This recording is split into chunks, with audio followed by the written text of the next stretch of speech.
Every year, Wedgwood Christian Services holds its State of the Child panel conversation, taking an in-depth look at the issues and challenges our children are facing today. The public is invited to hear this discussion, led by WOTV4's Miranda, and featuring a number of community experts. And joining me live this noon is Randy Zylstra, CEO of Wedgwood Christian Services, and Sheriff Michelle Lajoye-Young from the Kent County Sheriff's Department. Thank you so much for joining us this noon. Glad to be here. So, Randy, can you name some of the biggest challenges facing our youth today? Because I know it's wildly changed over the years, hasn't it?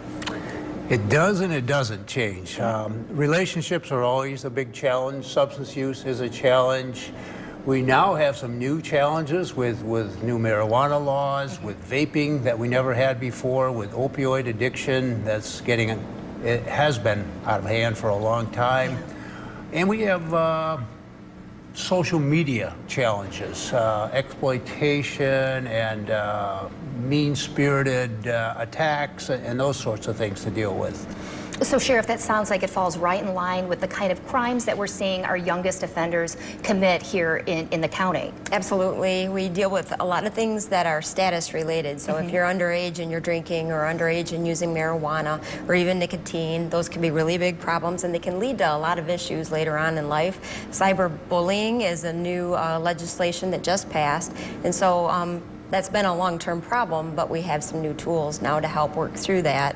But again, we always say that working ahead of the problem is the bigger solution. It's not trying to get kids in trouble, it's trying to deal with it before they turn to some of these things. And Randy, that's kind of the point of getting everybody together and talking about it, identifying it at the State of the Child, isn't it? Exactly. I mean, yeah. We've been doing this about 4 years now and decided to work upstream and do as much prevention as possible. As the sheriff noted, it's much more productive to prevent things than it is to try to fix them after the fact. And in the prevention, what kind of help is available for parents, educators, people who are dealing with our youth in West Michigan? What kind of services can they get for their children to get on top of these issues? Well, there are a lot of agencies that provide a host of services, and I guess my advice would be to get a hold of any one of them, and Wedgwood is one place to start, and we can send people in different directions to get the kind of help they need. But the first place to start is just to identify the problem and ask for help. Yeah. So this event is open to the public, and tickets are available. It's at Frederick Meyer Gardens and Sculpture Park on Tuesday, April 30th from 8 in the morning until 10 o'clock. The tickets and sponsorship information is online. We'll put it on our website at woodtv.com, but also on Wedgwood's website. Thank you so much for joining me this noon for this very important topic. Thank you.